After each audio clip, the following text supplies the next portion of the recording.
한번 따라합시다. 나만의 영적 비밀이 있다. 예, 지난 시간에 같은 본문으로 말씀을 전한 바 있습니다. 지난 시간까지의 내용을 잠시 우리 요약을 하면, 선지 생도, 오늘날 전도사 가정에 하나님의 부르신 종이 갑자기 두 아들을 남긴 채 죽고 말았습니다. 미망인이 된 이 여인에게 있어서는 벼랑 끝이죠. 더구나 그냥 죽은 게 아니고 빚을 잔뜩 신학교를 다니다 보니까 뭐 이런저런 등록금도 필요했을 테고, 또 자녀를 키우는 여러 과정 속에 진 그런 많은 빚 때문에 이 두 아들이 그야말로 종으로 채주에게 볼모로 잡히게 되는 그야말로 벼랑 끝 상황을 맞게 됩니다. 자, 그럴 때에 이 문제를 들고 이 여인이 탄식만 하지 않고 하나님의 종에게 찾아갑니다. 이 문제를 가지고 하나님께 갔다는 말이죠. 자, 그러니까 하나님께서 이 여인에게 세 가지의 주문을 하십니다. 내가 너를 위하여 어떻게 하랴. 오늘날 벼랑 끝 같은 상황에 몰린 저와 여러분들의 상황 속에 우리의 크고 작은 문제를 하나님께 들고 나가면 똑같이 하나님께서 우리를 적극적으로 이렇게 도와주십니다. 내가 너를 위하여 어떻게 하랴. 이 얼마나 소망 있는 말씀인지 모르겠어요. 또 한 가지는 내 집에 무엇이 있는지 내게 말하라. 사실은 이 말씀은 좀 심한 말이죠. 남편도 죽었죠. 남은 것은 빚더미죠. 두 아들도 노예로 팔려가게 생겼죠. 뭐 남은 게 뭐가 있겠습니까, 여러분? 자, 그런데 여러분 잘 보십시오. 이게 굉장히 중요한 우리의 영적인 벼랑 끝에서 날아오를 수 있는 굉장히 아주 중요한 모티브라 말이죠. 다 잃은 것 같은데 정신을 바싹 차리고 보면 남아있는 게 있는 거예요. 남아있는 게. 하나님은 그걸 가지고 역사하십니다. 그걸 찾는 게 믿음의 시각이에요. 너에게 남아있는 게 무엇인지 말하라. 세 번째는 모든 이웃에게 그릇을 빌려와라. 남아있는 거는 이제 겨우 이게 종재기 하나, 그릇. 이게 사실은 남아있는 게 아니지. 이게 뭐 남아있다고 말을 할 수 있겠습니까? 근데 이 작은 희망을 네가 본다면 믿음의 그릇을 준비해라. 이러한 주문을 합니다. 이 여인이 빌려올 이 그릇은 저와 여러분들이 하나님 앞에 받을 우리의 믿음의 크기입니다. 믿음의 크기만큼 받을 만큼 준비하라는 거. 준비는 내가 하는 겁니다. 내가. 하나님은 그만큼 부어주시겠죠. 오늘 이제 우리가 읽은 5절 이후의 내용들은 네 번째의 마지막 주문과 그 이후에 어떤 삶을 살게 되는지에 관련된 말씀이 기록이 되어 있습니다. 자, 네 번째 주문은 4절 말씀에 이렇게 기록되어 있습니다. 자, 4절 한번 읽어봅시다. 시작. 너는 네 두 아들과 함께 들어가서 문을 닫고 그 모든 그릇에 기름을 부어서 차는 대로 옮겨 놓으라. 내용 자체는 뭐 그렇게 크게 어려움이 없어요. 뭐 눈을 뽑으랬는지 뭐 내 팔뚝을 하나 잘랐는지 이렇게 큰 어려움이 아니고, 두 아들과 함께 들어가서 문을 닫는 거 뭐 그렇게 어려움이 있겠습니까? 또 현재 있는 이 그름을 빌려온 그릇에다가 이게 부어서 채워주면 옮겨 놓으라는 거예요. 뭐 그렇게 특별한 어려움은 없어 보입니다. 자, 그런데 이게 보통 사건이 아니란 말이죠. 자, 이 네 번째 주문, 우리가 특별히 이 주목해야 할 메시지가 문을 닫고라는 단어입니다. 문을 닫고 이러한 일을 해라. 왜 문을 닫고 기름을 부으라고 했을까? 아니, 기왕이면 여러분, 이 하나님의 영광을 드러내는 거 아닙니까? 기적의 역사를 하나님이 보이시겠다는 거예요. 그렇다면 동네 사람들 다 불러 모아놓고 마당 한복판에서 그렇게 부으면은 얼마나 하나님의 영광이 드러나겠냔 말이에요. 이 사건을 통해서 온 동네가 복음화가 이루어질 절호의 찬스일 수도 있단 말이죠. 그런데 하나님은 굳이 문을 닫고 하래요. 자, 이 말씀을 통해서 굉장히 중요한 영적인 은혜가 있습니다. 왜 문을 닫고 하라고 했는가? 자, 오늘 첫 번째 살펴볼 내용이 바로 그겁니다. 한번 따라합시다. 하나님과 은밀한 기적의 현장이 있는가? 시작.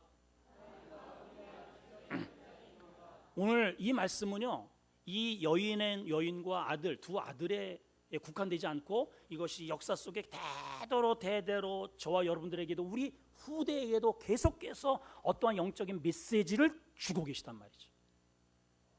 예, 그 메시지 가운데 하나가 뭐냐? 하나님과 너와만의 은밀한 영적인 교통이 있느냐? 예, 다른 사람은 못 느껴도 나만의 은밀한, 하나님과 나와의 은밀한 영적인 은혜를 받고 있느냐? 이 메시지거든요. 여러분, 하나님의 기적은 공개적으로 주어질 때도 있지만 때로는 대부분의 경우에 있어서 은밀한 중에 역사하시는 경우가 굉장히 많습니다. 홍해를 가르는 것, 또 10가지의 재앙을 쏟아붓는 것, 태양아 머물라, 이런 것은 공개성입니다. 그렇죠?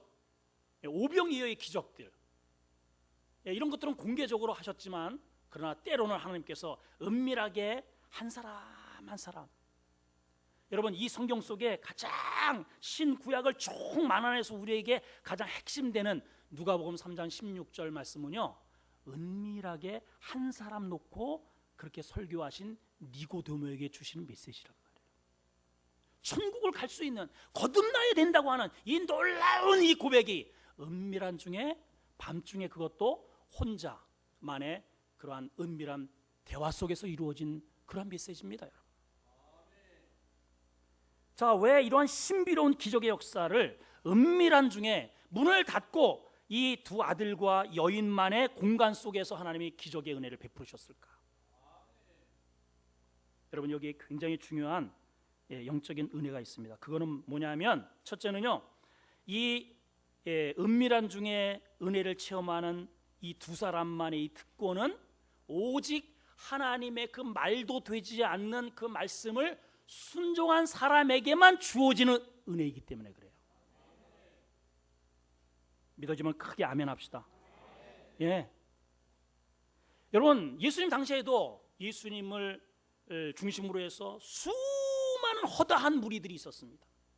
이 사람들은 주님이 나타나시고, 야, 오늘도 큰 기적이 일어났는데, 지난번에 귀신 쫓아냈잖아, 지난번에 무리로 걸으셨잖아, 지난번에 문둥병 고쳤잖아, 야, 우르르, 여기 우르르 우르르, 오늘날도 이 교회 저 교회 우르르 우르르 모여다니는 이 허다한 무리들. 예, 그런데 여러분 보세요, 나중에 결정적인 순간이 되니까 저 예수 십자가에 못 박으시오, 이렇게 돌변하는 무리가 되었습니다.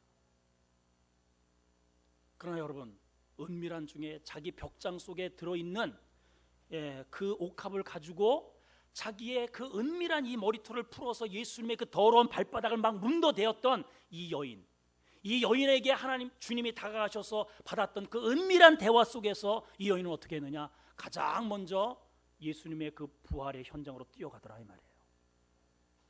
왜 그럴까요? 자기는 아는 거죠. 여러분, 하나님과의 백성됨의 표식을 하나님께서 어디에 하셨느냐? 남자의 성기 표피에다가 만들어 놓으셨어요. 그게 할례입니다, 여러분. 아니, 기왕이면 이마에다가 새겨주시지, 여기다가 딱 십자가를 새겨놓으면 예수 믿는 천국 백성 아닌 백성, 이렇게 하여튼 천국 백성 아닌 백성 금방 알 수 있잖아요. 그래, 안 그래요, 여러분? 아니, 뭐 이 손목에다가 이렇게 하든지, 이 교회 올 때 뭐 좀 이렇게 하나 기계 하나 갖다 놓고 우리가 딱 지나가면은 삑, 천국 백성 아닌 백성, 이렇게 좀 해놨으면 좋겠는데, 하나님은 은밀한 곳에다가 그걸 표식을 해놨어요. 너 내 백성이야, 할례를 받겠다. 이걸 어떻게 공개를 해요? 이걸 누구에 보여줘요? 목사님, 구원 받고 확실히 맞습니까? 저 맞아요. 그럼 보여주세요. 아니, 제가 어떻게 이거를 보여줘요, 여러분? 왜 이렇게 하셨을까요? 다른 사람은 몰라도 내가 하나님의 백성됨으로 인해서 죽었다가 살아난 그 경험은 나는 알고 있잖아요. 그래서 은밀한 거예요, 여러분. 은밀한 거예요. 저는요, 목에 칼이 들어와도 이 복음을 절대로 저는 이거를 바꿀 수 없습니다. 목에 칼이 들어와도. 오죽하면 제가 결혼하느라 두들겨 맞았다고 그러잖아요. 왜 그럴까요? 내 안에 새겨진 나만의 분명한 비밀이 있기 때문에 그러는 거예요, 여러분. 오늘 이 새겨진 여러분과의 영적인 은밀한 곳에서의 하나님의 그 은혜가, 기름이, 성령의 역사가 쏟아지는 그런 경험들이 여러분 각자에게 있어야 됩니다. 아버지에게는 있는데 아내에게 없을 수 있고, 부모에게는 있는데 자식들은 없을 수 있다는 거예요. 왜냐? 이게 다 신앙은 개별성이기 때문에 그런 거예요. 개별성이기 때문에. 또 한 가지는요, 사람들은 이 여인이 왜 이렇게 많은 그릇이 필요한지를 전혀 몰라요. 알택이 있나요, 여러분? 오히려 딴지를 걸겠죠. 아니, 남편 죽어놓고 빚더미에 올려, 자식마저도 노예로 팔려가는 주제에 아니 저 많은 그릇 빌려다가 도대체 뭐 하려고 그러나? 이제 정신이 이제 나갔나 보네. 이제 저 여인이 정신 미쳤나 보네. 자, 여러분 잘 보세요. 여러분, 하나님의 은혜가 그렇게 필요한 사람은요, 나에게 은혜가 없을 때에는 저 사람의 은혜를 빌려다가라도 채우는 사람이에요. 여러분, 하나님이 그렇게 하시라 그러잖아요. 우리 집에 빈 그릇도 많아요. 이것 가지고는 안 된다는 건, 하나님께서 내가 너에게 줄 복은 저 사람에게 준 복, 저 사람에게 준 복, 저에게, 저 교회에 준 복, 저 교회에 준 그 은혜의 그릇을 빌려다가라도 쫙 깔아 놓으라는 겁니다. 여러분, 할렐루야, 아멘. 구경만 하지 말라는 거예요. 저 집 그릇, 저 집 그릇, 저 집 그릇이 왜, 저 큰 그릇이 왜 필요한가? 거기에 뭔가 담았던 경험이 있으니까. 이해가 좀 되시는 겁니까? 그 빈 그릇은 그런 은혜예요. 예, 저 사람이 받은 은혜 빌려오라는 겁니다. 목사가 받은 은혜 빌려오라는 거예요. 저 교회가 부흥하는 그 은혜 빌려오라는 거예요. 제가 그래서 일주일 내내 큰 교회, 부흥하는 교회, 이런 교회, 저런 목사님들 많이 벤치마킹을 하는 원인이 그래서, 여기는 어떻게 해서 이렇게 부흥이 되었을까? 저분은 어떻게 해서 은혜를 받았을까? 그거 빌려오는 거예요. 제가 빌려오는 겁니다. 여러분, 나에게 은혜가 없으면 빌려다가라도 내 거를 삼으라는 거예요. 여기 갖다 놓으라는 겁니다. 그러면 하나님이 채워주겠다는잖아요. 채워주겠다. 어떤 사람은 주일 오전 예배, 이 그릇이잖아요. 그릇. 여기 오늘 나오셨잖아요. 오전 예배에 그릇을 가지고 오셨습니다. 근데 어떤 사람은 이것 가지고는 안 돼. 오후 예배도 그릇을 준비하고, 이것 가지고는 안 돼. 수요 예배도 나오고, 금요초로 나오고, 이것 가지고는 안 돼. 더 빌려와요. 새벽 기도에 보니까 은혜 되더라. 그거 가지도 안 돼. 매일 아침 묵상하니까. 그래서요, 그릇을 많이 갖다 놓을수록 하나님이 그만큼 채워주시는 거예요. 그만큼. 근데 이 주일 예배조차도 부담스럽고, 이 그릇조차도 부담스러워하는 사람이 있겠죠. 그릇은 바로 그런 의미인 겁니다. 그런 의미. 여러분, 이 부어도 그릇은, 여러분, 이 남은 종자기는 요 하나인데, 남은 거는 그 문을 닫고 그 안에서 이렇게 이제 부을 거 아니에요. 이렇게 이게 부으면 원래 끝나야 되는데, 이게 부으면 끝나야 되잖아요. 이게 제가 한번 쏟아볼까요? 이게 끝나야 되는데, 여러분 한번 생각을 해보세요. 이게 기울이고 있는데 계속 쏟아진단 말이에요. 예. 그리고 또 그릇이 채워지면 또 쏟아져요. 계속 이 신비로운 이 광경을 여러분들 한번 상상을 해보란 말이에요. 하나님의 은혜는요, 내가 그릇이 준비만 되면 새벽에도 쏟아지고, 오후에도 쏟아지고, 뭐 집에서도 쏟아지고, 나가도 쏟아져요. 계속 내가 준비한 그릇만큼 다 채워지도록 쏟아지는 그 신비로움이 있단 말이죠. 신비로움. 이게 은혜입니다. 은혜. 여러분, 그거는 준비한 사람만의 것이에요. 여러분, 준비하지 않는 사람은 이 경험을 모르죠. 저 집에서 도대체, 저 안에서 도대체 뭘 하고 있길래, 아니 당신은 도대체 왜 주일에 한번 가면 됐지, 도대체 이 매일같이 그 교회는 저 못하고 가냐? 모릅니다. 여러분, 그 사람 몰라요. 내가 왜 가는지를 몰라. 왜 오후 예배도 나오고 왜 새벽에도 깨우는지를 몰라. 전혀 몰라요. 그러나 그 기름이 쏟아지는 그 놀라운 은혜를 아는 사람은요, 그것도 부족해요. 그런 겁니다. 간증을 하나 할게요. 우리 저 송 목사님이 지금 그사랑교회 교회를 지금 건축하다가 좀 잠시 이제 기다리고 있는 중인데, 엊그저께 이런 간증을 하더라고요. 목사님, 제가 요새 신기한 하여튼 경험을 하고 있다고. 그게 뭐야 그랬더니, 자, 우선 그 집을 이제 구매할 때 그 주인이 이제 물어봤대요. 혹시 이거 물 새는 거 없습니까? 목사님, 전혀 없습니다. 전혀 없습니다. 그래서 이제 집을 샀단 말이죠. 건물을 샀습니다. 교회를 하기 위해서. 근데 이제 그 2층에 들어 사는 사람이 비가 내린 뒤에 우리 송 목사한테 전화가 왔습니다. 저기 지금 비가 새는데 이거 빨리 보수해 달라고. 저 주인이 전혀 안 샌다 그러는데 무슨 말이냐고. 옛날서부터 샜다고. 이 2층에 들어 사는 이분하고 본래 그 주인하고 너무 잘 아는 거예요. 둘이 입을 맞춰가지고 속여서 판 거예요. 속여서. 이제 속상하잖아요. 이 공사를 할래. 그래서 500만 원 들어갔습니다. 엊그저께 우리 저 입사님 가서 그 지붕 씌우는 일을 했는데 500만 원 이상 좋게 들어갔단 말이에요. 그 주인한테 전화를 한 거죠. 이걸 공사를 하려면 지금 비가 새고 이게 막 가보니까 얼룩얼룩 막 그래요. 그래도 절반은 그래도 대주셔야 되는 거 아닙니까? 아니라고 했는데 이거 속였으니까. 그럼 뭐 이게 씨도 안 들어가요. 그 이제 별 수 있냐? 그렇다고 목사가 싸울 수도 없고. 근데 하나님이 딱 개입을 하시는데 뭐 그래서 그랬는지 하여튼 모르겠습니다. 멀쩡한 분이 그 주인이 급살로 죽었어요. 이제 저한테 전화가 왔다고. 죽었어요.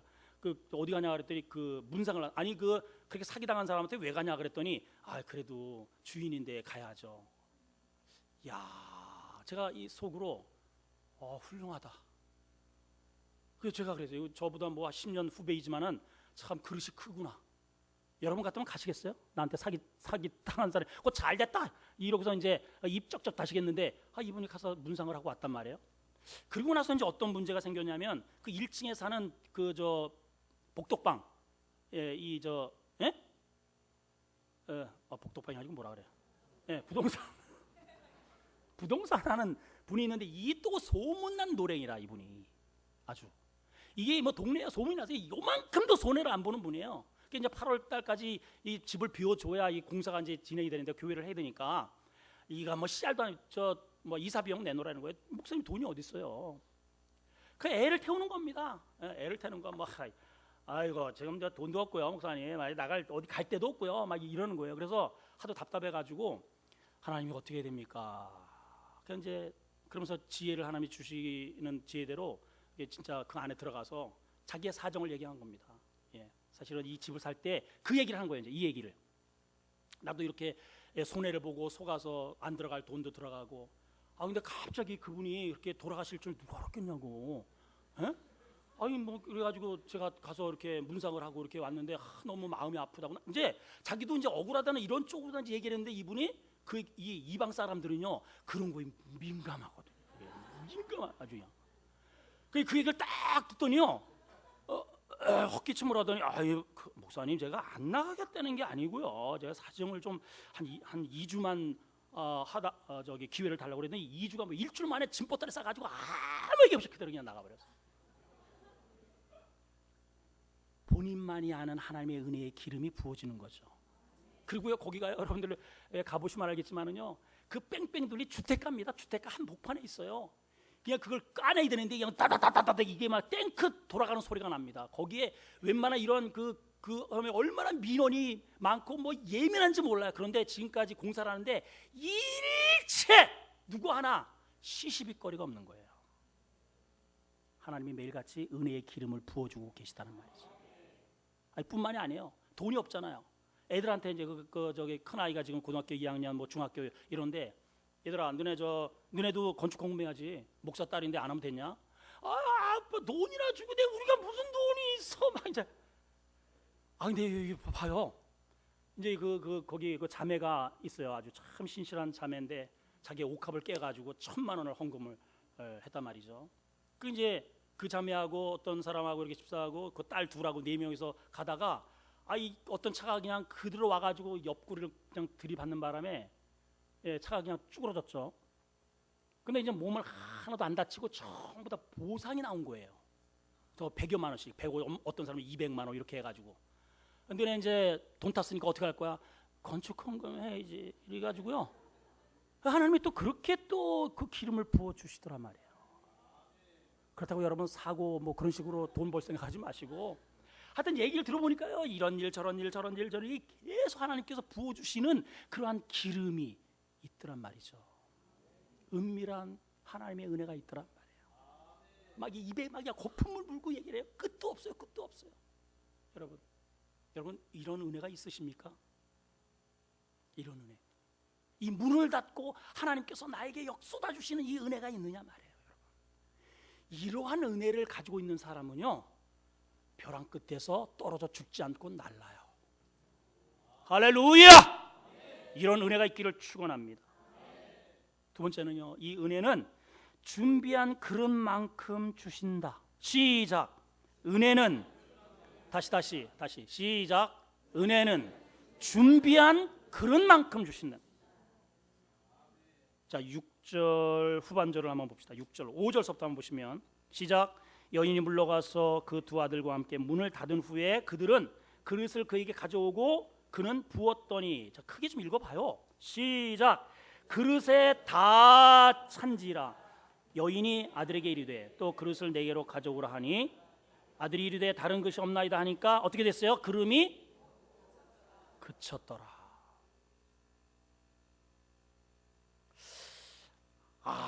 제가 이 말씀을 묵상하면서 참 아주 정말 기가 막힌 은혜를 받았습니다. 제가 이 여인의 한번 심정으로 한번 들어가 봤어요. 이 여인의 심정으로 한번 들어가 봤어요. 이 여인이 기름이 지금 계속 쏟아지잖아요. 이래 기울이면 그냥 기름이 줄줄줄 끝이 안 나. 야, 채워지고 또 채워지고. 할렐루야. 여러분 채워지고 여기 한 사람 한 사람 다 채워질 때까지 하나님께서 은혜를 주십니다. 그릇만큼 주시는 거예요. 자, 그런데 자, 이제 기름은 계속 쏟아지는 거예요. 하나님께서 계속 주시는데 문제는 뭐예요? 그릇이 이제 다 돼가는 거죠. 그릇이 다 돼간단 말이에요. 그러니까 이제 엄마는 그릇이 계속 있는 줄 알고 얘들아 그릇 가져와라. 엄마 이거 마지막인데요. 그랬을 때 이 여인의 심정이 어땠을까? 기름은 계속 쏟아지는데 그릇이 없는 거예요. 그릇이 다 됐단 말이에요. 그럴 때 여인이 어떤 생각이 들었을까? 아이고 더 밀려올 걸. 그 옆집 한 번 더 가, 저쪽 동네를 한 번 더 다니는 건데 이런 생각을 하지 않았을까? 근데 때는 늦으리. 빌려갈 때는 정말 가기 싫었겠죠. 얼마나 발걸음이, 여러분 전도 한번 해보세요. 얼마나 발걸음이 무거워. 얼마나. 나중에 하나님께서 우리에게 세임할 때 그 옆집을 좀 더 갈 걸. 이게 이러한 축복이고 이러한 영광이고 이러한 은혜라면은 그때 문을 한 번 더 두드릴 걸. 분명히 이런 날이 옵니다. 아멘. 좀 제대로 좀 해보세요. 그런 이야기잖아요, 여러분. 그때 좀 그릇을 더 가져올 걸. 그릇을. 저는 여기에서 두 가지의 굉장히 중요한 영적 교훈을 얻었습니다. 하나는요, 기름은 준비된 그릇만큼 채워지는구나. 한번 따라합시다. 기름은 준비된 그릇만큼 채워진다. 여기 기름은 뭘 의미합니까? 하나님의 은혜고 성령의 은사입니다. 성령의 은사. 요즘 성가되지 마시죠. 아버지, 무슨 말이에요? 저 바빠요.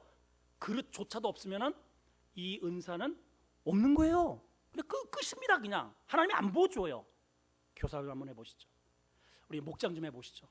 그 그릇을 내가 이렇게 준비하는 대로 하나님은 거기다가 은사를 쏟아 부어주시는데 준비 자체를 안 하면은 하나님이 아예 안 주신다니까요. 저는 깨달았습니다. 그렇구나. 하나님이 아무리 주시고 싶어도 내 믿음의 크기가 없고 순종의 분량이 없으면 하나님이 내게 주시는 은혜의 분량도 중단되는구나.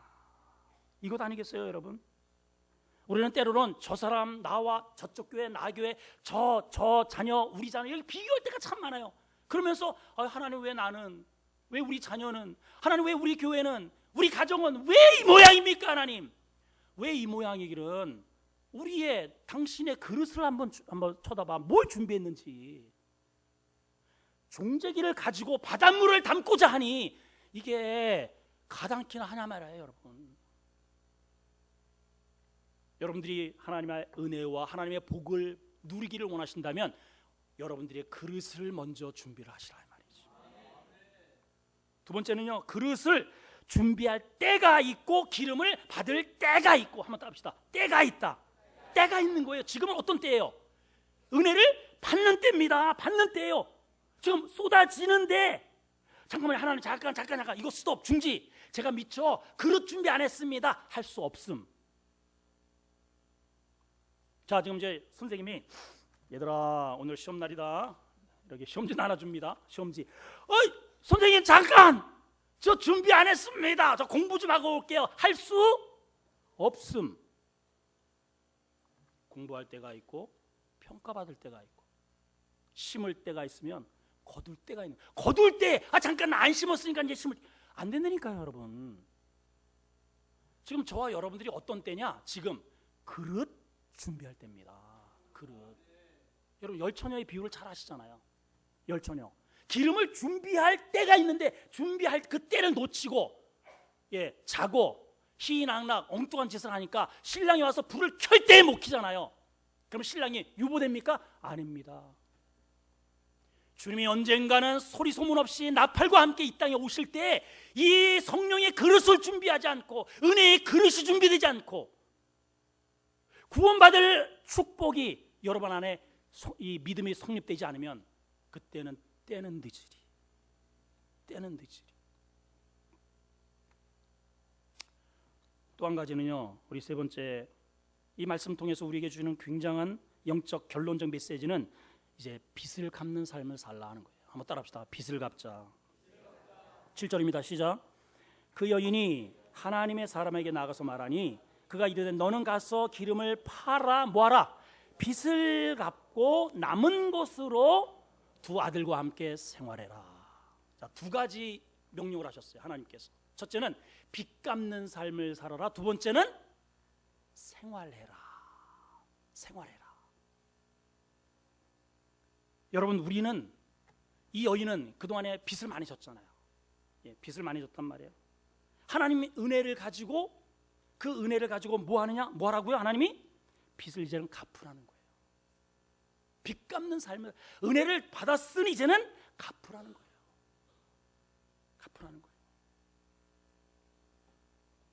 바울은 은혜의 은혜로 말미암아 죄에서 해방되었죠. 하나님의 자녀가 되었죠. 이방인의 목회자로서 복음을 전하는 사도가 되었죠. 너무나도 엄청난 은혜를 받고 사도 바울이 이러한 고백을 해놨습니다. 로마서 1장 14절에 보면 다 같이 한번 읽어봅시다. 시작. 헬라인이나 야만인이나 지혜 있는 자나 어리석은 자에게 내가 안 떼어졌어요? 내가 다 빚진 자로다 그랬어요. 저는 영적으로 보면 여러분들이 우리 사실은 대한민국 사람들의 아마 90% 이상이 다 빚 안 지고 사는 사람이 없는 것 같아요. 다 저도 빚 졌고 여기 빚 안 지고 빚 안 지신 분 계십니까 혹시? 없어요? 예, 우리 대부분이 빚진 것 같아요. 빚은 어때요? 언젠가는 반드시 갚아야 됩니다. 돈이 있는데 안 갚으면 어떻게 되는 겁니까? 나 돈 없어 뱉제. 이거 나쁜 사람이죠. 예, 아주 더 심한 말은 아주 그냥 미운 사람이죠. 예? 여러분 빚을 갚아야 됩니다. 우리는 그럼 어떤 빚을 졌을까요?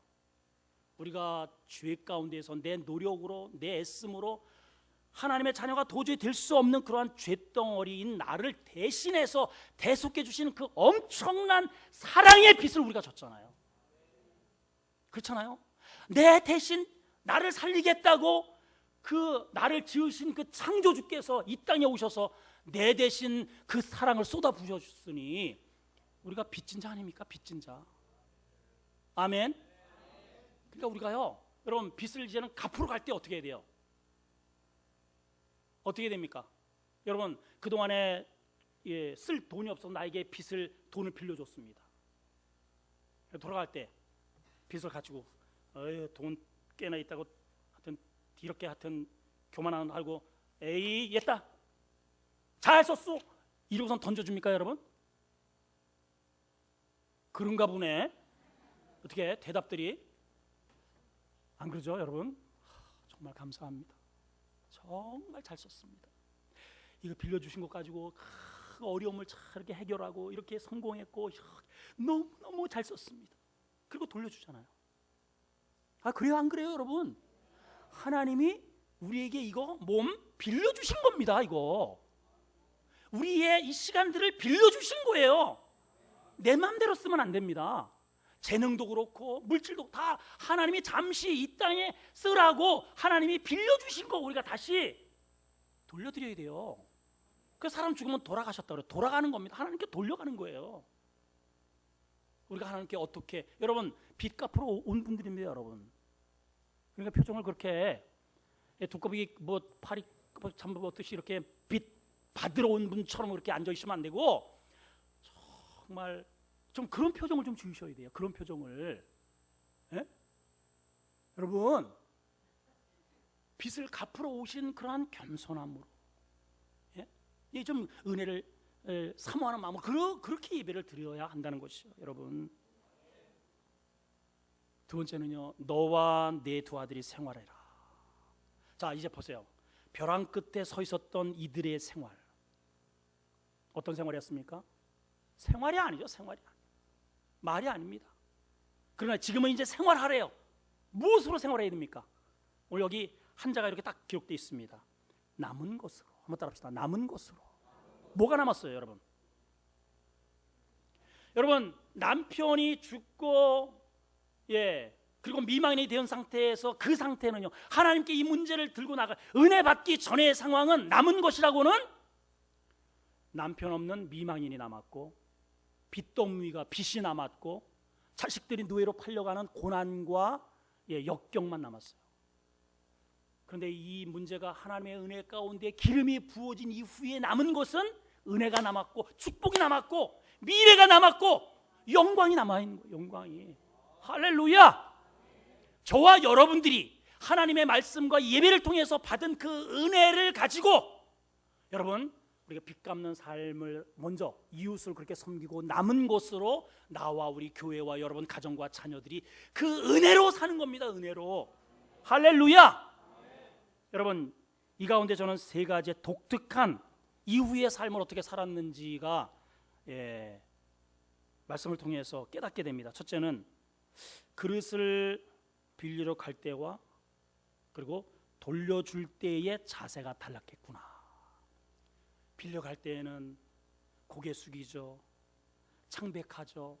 무겁죠. 빌리러 갈 때는 그러한 모습이에요. 이제는 이 남은 하나님의 은혜로 빚을 갚으러 가는 이 여인의 이 똑같은 그릇이지만 이 자세는 기쁘죠. 당당하죠. 은혜 충만하여 오히려 저 사람에게 기쁨을 안기러 가고 있습니다. 삶이 달랐죠. 두 번째는 가련한 인생, 벼랑 끝에 서 있는, 더 이상 뛰어 어디 갈 데도 없는 그러한 벼랑 끝의 상황에서 주목받는 인생으로 바뀌어진 겁니다. 다 이제는 세상에 아니 저 기름이 어디서 나? 아니 돈이 어디서 났어? 아니 갑자기 아니 어떻게 이 빚을 다 갚아? 뭔 일이 있던 거야 도대체? 다른 사람은 몰라요. 그런데 이 문을 닫고 하나님의 은혜를 경험한 이 세 식구는 알죠. 주목받는 인생이 됐다는 거죠. 세 번째 결정적인 이겁니다. 결정적으로 자 저는 이 말씀을 처음에 묵상을 하면서 이러한 궁금증을 여러분한테 제안을 했습니다. 아니 어떻게 이 선지생도 일평생 모든 것들을 중단하고 이제는 하나님의 은혜로 살겠습니다 라고 하는 이 가정에 왜 이러한 고난을 주셨을까? 왜 먼저 데려가시느냐? 왜 이렇게? 여러분 보세요. 여러분 가정 가운데 우리 여러분 그렇게 대대로 어렸을 때부터 그리고 하나님의 이 교회에 온 이래로 저 주방 일에다가 청소도 하고 막 그냥 온갖 일을 믿음으로 이렇게 열심히 살았는데 돌아보면 좀 이해되지 않는 그러한 일이 잘 안 풀리는 그러한 모습, 그러한 상황을 맞닥뜨릴 때 우리가 퀘션 마크를 달게 해요. 왜 이럴까? 왜 이럴까? 자, 그런데 오늘 이 말씀이 그 우리의 궁금증을 확 해결해 주셨습니다. 자, 여러분께 한번 질문 한번 드리겠습니다. 자, 이 여인의 가정이 그리고 이 미망이 죽은 사건이 저주가 되었습니까? 한번 보세요. 저주가 되었나요? 아니에요. 미랄이 되었어요. 미랄. 자, 여러분 한번 이렇게 그 시대 속에서 이 가정의 형편으로 한번 들어가 봅시다. 만일 이 선지생도가, 이 신학생이 죽지 않고 졸업을 했습니다. 목사 안수를 받았습니다. 개척을 했습니다. 선지 활동을 이렇게 하고 죽었다고 칩시다. 어떤 목회를 했을까 과연? 물론 그렇게 해서도 일평생이고 하나님의 일을 분명히 했을 거예요. 그렇겠죠 여러분? 근데 한번 봐봐요. 이 선지생도에게 뭐가 남았다고요? 엄청난 빚이 있잖아요. 자식들이 팔려갈 만큼 빚더미에 앉아 있어요. 과연 행복한 목회가 가능했을까? 네? 얼마나 영향력 있는 그러한 목회를 했을까? 좀 약간 의구심이 들지 않습니까? 사람들은 아니 어떻게 하나님이 이러한 신학생, 이 가정, 하나님의 종이 되었다는 이 사람을 어떻게 그렇게 데려갈 수 있을까라고 묻고 있지만은 오히려 그것이 미랄이 되어서 여러분 그 두 아들이 기록은 없지만 저는 어떻게 생활했냐, 이 남은 은혜로 생활하고 그 남은 은혜를 가지고 아버지가 남겨준 그 아름다운 자산과 믿음의 유산을 가지고 아버지보다 훨씬 아버지가 다 하지 못한 그 복음의 역사를 위해서 분명히 그렇게 일을 했을 거야. 나는 그렇게 생각이 됩니다. 그리고 봐봐요. 그렇지 않더라도 이 기사가 여러분 그 당시에 신학생들이 한두 명이었습니까 여러분? 예? 근데 이 가정사의 이 애환이 여기에 기록이 되어서 대대로 역사 대대로 해서 우리 여기 현장까지 이 앞으로 이 글을 읽는 모든 사람들이 벼랑 끝에 서 있는 사람들에게 날 수 있는 엄청난 영적 에너지를 주고 있더라 이 말이에요. 아멘. 예, 저는 그래서 결코 이 가정이 불행하거나 하나님께 저주받았거나 이렇지 않다 이 말이에요. 이렇지 않다는 거예요. 우리 이 말씀을 통해서 하나님께서 우리에게 주문하는 게 있습니다. 너는 지금 어떤 곳으로 생활하냐? 또 한 가지는 우리에게도 끊임없이 문을 닫고 나에게 부어지는 은밀한 하나님의 기름 부음이 있어야 된다. 그 은혜를 가지고 우리 빚 갚는 삶을 살아야 되고요. 빚 갚는 삶. 우리 교회가 어려웠을 때가 있잖아요. 이제 부흥했잖아요. 이렇게 우리 주변을 살펴보면서 열심히 우리 빚 갚아야 됩니다. 여러분 그 그릇을 준비 많이 하세요. 내 믿음이 없거들랑 다른 사람 받은 그 은혜의 그릇을 갖다가 하나님 여기 채워주. 저도 저분이 과거에 이렇게 받았던 그 그릇 제가 빌려왔으니까 나에게도 채워주세요 라고 하나님께 내밀자 이 말이죠. 아멘. 그리고 그 은혜는 고스란히 나에게 주어집니다. 내가 받는 은혜예요. 그 은혜로 우리 앞으로의 남은 여정이 하나님의 은혜로 살아가는 성도들이 되기를 축원합니다. 자비 하나님 아버지, 벼랑 끝에 서 있는 여인, 믿음의 양날개를 달고 거친 바람을 휘몰아 떨어져 죽은 것이 아니라 오히려 높이 비상하고 있습니다. 오늘 말씀을 통해서 하나님과 은밀한 기적의 현장을 우리도 갖게 하시고 준비된 기름만큼 채워주시는 하나님의 그 은총을 우리가 알았으니 우리의 마음의 그릇을 넓히고 믿음의 그릇을 넓혀서 하나님 우리 가정이, 자녀가, 우리 교회가 이 어지러운 세상 속에 쓰임받게 하여 주시고 빚 갚는 교회, 빚 갚는 성도, 그리고 그 남은 은혜로 우리의 믿음이 더 은혜롭게 하여 주시옵소서. 예수님의 이름으로 기도하옵나이다.